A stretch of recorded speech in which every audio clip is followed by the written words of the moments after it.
Asalkan bengkel paman tidak diminta uang keamanan oleh ormas, maka segala yang rusak akan bisa diperbaiki. Seperti di depan kita ini, yang mana cross shaft bulldozer mengalami patah. Menyambungnya dengan lem besi tentu tidak akan kuat. Agar cross shaft bulldozer dapat digunakan kembali, pemilik hanya bisa berharap paman berkacamata bisa memperbaikinya. Setelah paman mengencangkan cak penjepit dengan kekuatan penuh, maka proses pembubutan dapat dilakukan. Menghaluskan permukaan patahan menggunakan mata pahat, tentu saja dalam proses perbaikan kali ini memerlukan keahlian tingkat 8. Agar pengelasan dapat menjangkau permukaan dalam, maka kita perlu melakukan proses pembuatan bevel sederhana. Lalu menggunakan mata bor secara bertahap, melakukan proses pengikisan membuat lubang sambungan. Agar sambungan dapat bertahan hingga 1 kali pemilu, maka paman memilih potongan poros gigi ekskavator sebagai penghubung.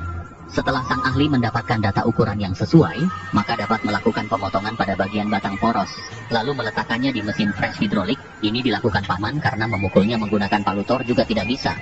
Berikutnya kita akan memproses cross shaft, namun sebelum melakukan proses pembubutan, kita perlu menggunakan penyangga drill. Setelah penyangga drill terpasang sempurna, maka kita dapat memproses bagian ujung cross shaft, melakukan pembubutan secara bertahap, baik menggunakan mata pahat maupun mata bor.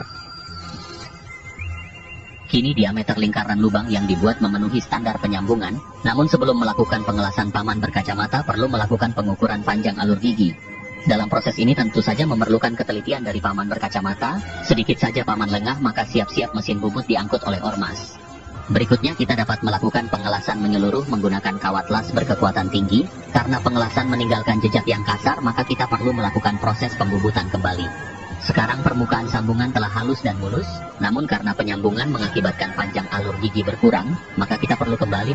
Meskipun paman berkacamata tidak memiliki alat yang canggih dalam membuat alur, paman hanya bisa membuat alat penyangga limited edition yang tidak ada dijual di toko online sekalipun.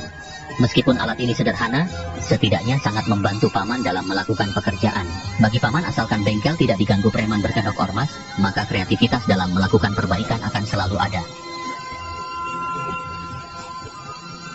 Setelah semua baut dan mur dikencangkan, maka sang ahli perlu melakukan penyesuaian mata pahat bubut yang diletakkan di cak penjepit mesin bubut.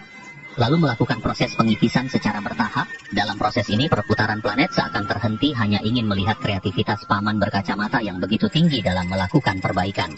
Setelah sang ahli menghabiskan 2 biji Bodrex untuk menghindari sakit mata, dan segelas kopi agar tidak mengantuk, kini proses pembuatan alur gigi secara manual telah selesai. Dengan kemampuan tingkat 8 yang dimiliki paman berkacamata, tentu saja sangat membantu masyarakat yang mengalami kendala dalam kesulitan mencari part baru,